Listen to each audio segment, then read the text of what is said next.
Estamos de volta com o segundo bloco do nosso programa Síntese de hoje, com os destaques da semana. Continuamos com os destaques da sessão plenária da quarta-feira, dia 17 de novembro, mais um recurso extraordinário, desta vez o RE 591033. Relatora, ministra Ellen Grace, município de Votorantim versus Edson Douglas Barbosa.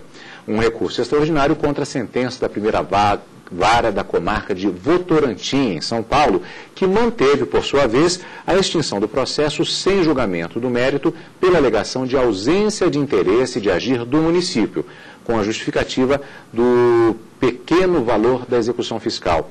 Karina, qual seria a inconstitucionalidade alegada nesse caso?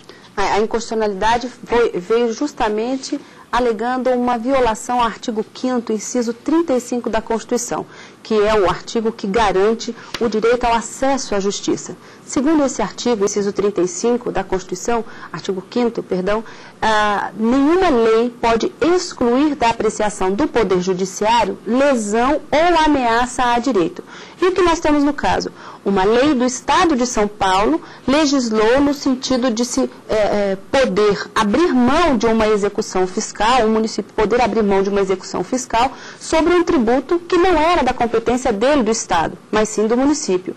E nesse caso, o juiz aplicou essa legislação ao Estado, extinguindo a execução fiscal por conta de estar num valor abaixo daquele fixado pela lei estadual.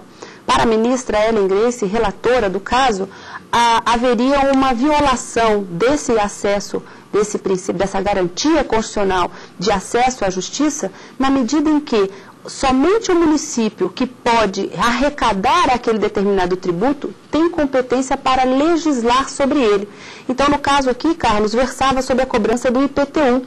O município tem a competência para legislar sobre IPTU e o Estado, portanto, não poderia intervir na execução fiscal do município, que buscava justamente recolher aquele valor que era devido e que não foi pago. Por esse motivo, a ministra Ellen Grace acabou dando provimento ao recurso extraordinário, dando razão ao recurso do município do município de Votorantim, no sentido de se determinar o prosseguimento da execução justamente por conta da violação deste artigo. Então vamos rever trecho do voto da relatora ministra Ellen Grace.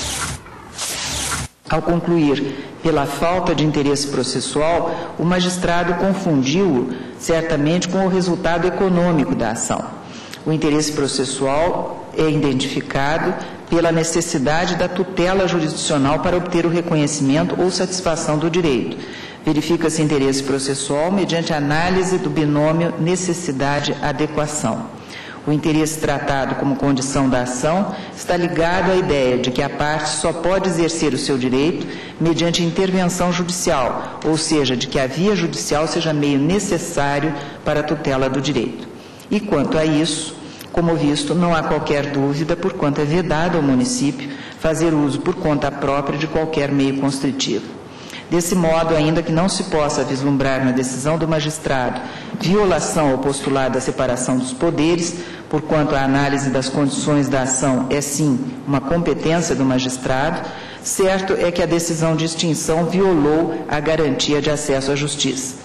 Por isso, senhor presidente, senhores ministros, reconhecendo a inconstitucionalidade da extinção mediante invocação da Lei 4.468 do Estado de São Paulo, da execução fiscal de valor diminuto movida pelo município, por violação à competência tributária deste mesmo município e à garantia de acesso à justiça, eu dou provimento ao recurso extraordinário para anular a sentença e determinar o prosseguimento da execução. Voto seguido pelo plenário, portanto, no sentido de reconhecer o interesse de agir do município de Votorantim, em São Paulo, para ajuizar a execução fiscal de IPTU, mesmo que a causa seja de pequeno valor. Agora, Karina, antes de irmos para o próximo processo, alguns dos princípios que você falou, você citou um artigo da Constituição e outros elementos que foram usados na apresentação desse RE. Estes outros elementos, como o princípio da separação dos poderes, também é um princípio constitucional, também está previsto na Constituição. Sem dúvida, Carlos. E esse foi um dos motivos também, ao longo do voto da ministra Ellen Grace, Grace levantados, que é o artigo 2º da Constituição e também um outro artigo da Constituição que estabelece justamente a competência tributária dos entes federativos. E, como eu disse, o IPTU é da competência do município e somente a ele compete a legislação sobre esse assunto. Então, na medida em que uma lei estadual, que o Estado avoca para si o direito de legislar sobre a possibilidade de se afastar a cobrança de valores diminutos, ainda que de IPTU, ele estaria usurpando essa competência tributária que é do município. Por isso, a ministra julgou inconstitucional a decisão do juiz que declarou por extinta a execução fiscal por falta de interesse de agir e determinou que a execução fosse prosseguisse e fosse retomada. Decisão no plenário do Supremo Tribunal Federal. Mais um destaque da semana, recurso extraordinário 597.133, relatoria do ministro Ricardo Lewandowski. As partes, York Barbosa Cardoso versus Ministério Público Federal. Recurso extraordinário interposto contra um acórdão, já dissemos, uma decisão colegiada, portanto, da 7ª turma do Tribunal Regional Federal da 4ª Região. Esta decisão foi no sentido de rejeitar a alegação de nulidade de julgamentos realizados pelos tribunais com os chamados juízes convocados, ainda em maioria na composição. De novo, Karina, qual a inconstitucionalidade aqui? O que são exatamente esses juízes convocados? A violação aqui alegada seria do princípio do juiz natural. Para o recorrente, ele deveria ser julgado em sede de 2ª instância por desembargadores federais e não por juízes federais de 1º grau ou de 1ª instância que foram convocados para atuar na 2ª instância. O ministro Ricardo Lewandowski, que já foi relator de um outro recurso também neste mesmo sentido, entendeu, como da outra vez, que não haveria qualquer afronta ao princípio do juiz natural, nem do contraditório, ampla defesa, que são os corolários do devido processo legal, porque dentro do âmbito dos TRFs existe uma lei que permite essa convocação quando a demanda de serviço for exigida e portanto, a convocação desse juiz de 1ª instância não teria nada de inconstitucional e nem de violação a garantias constitucionais. Então, por essa razão, o ministro afastou a alegação do recorrente e negou provimento ao recurso. Vamos acompanhar, portanto, agora trecho do voto do relator, ministro Ricardo Lewandowski. O recorrente se insurge contra uma decisão que, baseado no entendimento do Supremo Tribunal Federal, validou julgamentos realizados por tribunais com juízes convocados, ainda que em maioria na sua composição. Aqui invoca-se violação aos princípios do juiz natural e do duplo grau de jurisdição. Há outros argumentos também, de natureza constitucional secundários, registro que o MP federal manifestou-se pelo improvimento do recurso. Eu trago um longo voto, senhor presidente, em que repito, de certa maneira, repriso os argumentos que já veiculei naquele HC, em que fui acompanhado pela maioria, mas não pela unanimidade dos colegas, dizendo que sim, esses julgamentos são válidos.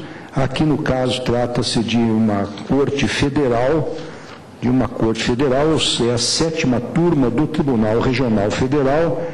Eu estou dizendo que a nova Constituição, inclusive, introduziu um novo direito no nosso rol de direitos e garantias fundamentais, que é o direito a uma duração razoável do processo.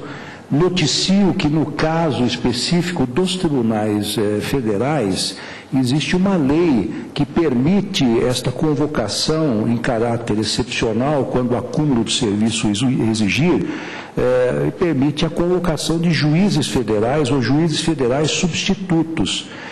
Exatamente a Lei 9.788, o artigo 4º, mais especificamente. Eu estou rechaçando aqui a ofensa ao princípio do juiz natural, porque não se trata de um juízo ad hoc. Ademais, eu verifico que foi obedecido o princípio do contraditório, da ampla defesa, do duplo grau de jurisdição e do devido processo legal. Então, por esses fatos todos, ou por esses argumentos, melhor dizendo, eu, pelo meu voto, estou conhecendo parcialmente o recurso, na parte conhecida, desprovendo o recurso. Agora o ministro Marco Aurélio divergiu do relator. Segundo ele, com tintas fortes, a convocação de juízes para auxiliar desembargadores, melhor dizendo, estaria funcionando, na verdade, como uma verdadeira clonagem. Atuei em certo mandado de segurança impetrado contra uma decisão do Conselho Nacional de Justiça que veio a terminar com essa verdadeira clonagem.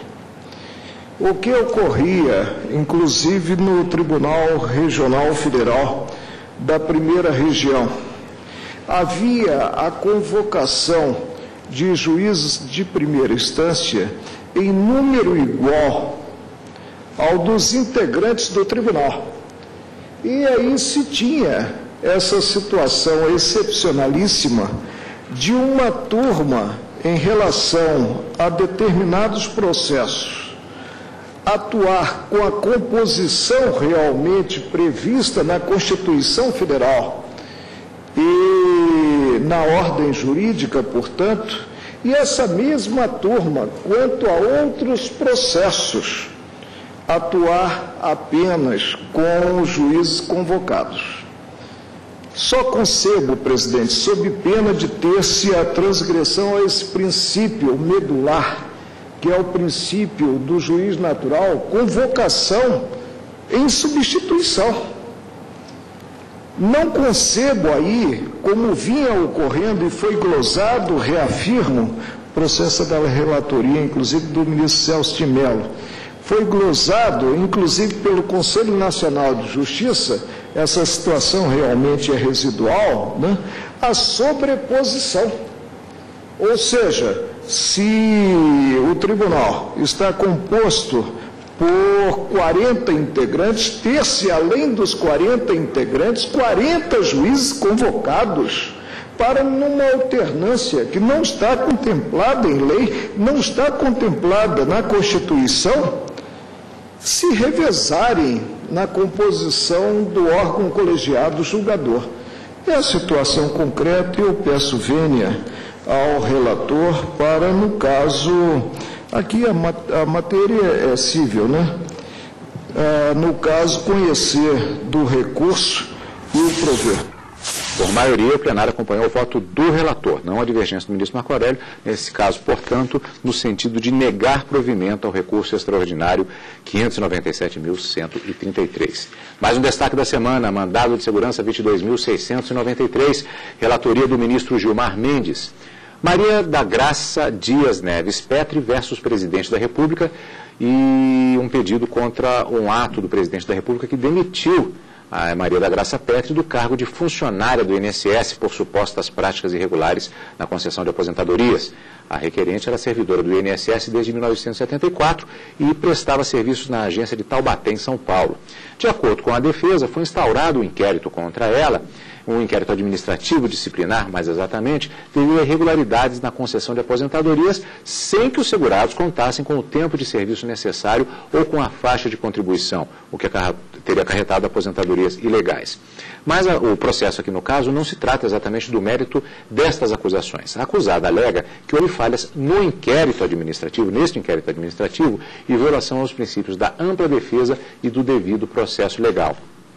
Houve a apresentação pelo ministro Nery da Silveira, que era o relator à época, em relação à liminar que foi pedida neste processo. E, portanto, o ministro Nery da Silveira, naquela ocasião, teve de decidir em relação à concessão ou não da liminar e definiu pela não concessão, ele indeferiu a liminar, faltando um julgamento de mérito. Nós vamos agora rever trecho do voto do ministro Gilmar Mendes, que é o relator atual deste processo. Quanto à alegação de ter sido prejudicado em sua defesa pelo indeferimento de produção de provas quando da apresentação de sua defesa prévia e de perguntas aos depoentes, a comissão entendeu haver por parte da defendente apenas o interesse de protelar o andamento do processo, não almejando aquelas diligências atingir o objetivo mais claro. Todavia, para salvaguardar a defesa acusada, a comissão deferiu a oitiva das testemunhas arroladas e indeferiu algumas perguntas da defendente por ter julgado impertinente aos fatos em apuração. Não se considera a alegação do defendente sobre o procedimento da comissão anterior, no que tange a falta de alguma comunicação na mesma, visto que essa comissão cuidou de manter a defendente informada de todos os seus atos, conforme se verifica em todos os expedientes a mesmo expedidos. Quanto à necessidade de outras providências solicitadas pela defendente, como a juntada ao presente do processo, número tal, ou vista do mesmo, acesso a todas as CCEs da gerência de Tatuapé e ouvir os auditores da missão especial, foi pela comissão de inquérito decidido sobre a luz do artigo 156, parágrafo 1º, indeferir tais solicitações, visto que o procedimento disciplinar administrativo a que é a luz do processo não é pertinente aos fatos suscitados no presente processo. Quanto à solicitação de ter acesso a todos os CCEs do posto Tatuapé, foi indeferido por ser enviado se chegar a todos esses impressos e por ele atender a essa comissão. Tratar-se de medida protelatória quanto à solicitação de se ouvirem os auditores da missão especial também foi indeferida, pois ao ver da comissão, além de ser medida protelatória, serem os auditores técnicos e não testemunhas e suas manifestações e considerações serem comunicadas através de relatórios, o que já ocorreu nas referidas missões especiais. Por fim, não merece guarida a alegação do impetrante de que, pelo fato de não estar acompanhado de advogado, seria o processo administrativo nulo, em violação às garantias constitucionais da ampla defesa e do contraditório. Isso porque a Corte, com base em reiterados julgados, determinou que a designação de causídico em processo administrativo é mera faculdade da parte, entendimento esse que agora está lastreado na súmula vinculante número 5. Por tudo isso, senhor presidente, eu estou denegando a segurança. Um pequeno detalhe, o espectador mais atento pode ter reparado que eu falei que ela trabalhava em Taubaté. Na verdade, ela trabalhava na agência Tatuapé, que, portanto, fica na cidade de São Paulo, né? A agência, portanto, que é localizada na cidade de São Paulo. Mas, no caso, voltando especificamente ao tema, eu gostaria de aprofundar um pouquinho, antes de irmos para o terceiro bloco, a alegação dela e a não aceitação pelo ministro Gilmar Mendes desta tese da falta de direito à ampla defesa. A alegação da defesa, que no caso era de que teria havido uma nulidade no processo administrativo que culminou com a demissão da servidora. Lembrando apenas que demissão, no caso de serviço público, o servidor estável, deve sempre ser precedido de um processo administrativo disciplinar. E é formada uma comissão para que os trabalhos sejam desenvolvidos, a combinar com a decisão pela demissão ou não pela manutenção do servidor. No caso aqui, a nulidade alegada era de que ela não teria tido acesso às provas que buscava produzir durante essa instrução do processo administrativo disciplinar e que, por isso, teria havido a violação do princípio da contraditório, da ampla defesa, do devido processo legal. Além do mais, ela buscava também que fossem feitas perguntas aos depoentes e isso teria sido negado pela própria comissão. Como vimos no voto do ministro Gilmar Mendes, essa técnica da defesa visava, de acordo com a comissão, e isso vem relatado no próprio processo administrativo, a técnica visava atos meramente protelatórios para se evitar essa demissão. Nesse sentido, o ministro Gilmar Mendes, então, indeferiu a segurança por entender que não havia qualquer vício, qualquer ilegalidade, qualquer abuso de poder em relação ao decreto que culminou com a demissão desta servidora pública. Decisão acompanhada à unanimidade pelo plenário do Supremo Tribunal Federal. E no último bloco do programa de hoje, é possível a existência de uma extradição que seja ao mesmo tempo instrutória e executória? Nós vamos ver logo depois do intervalo.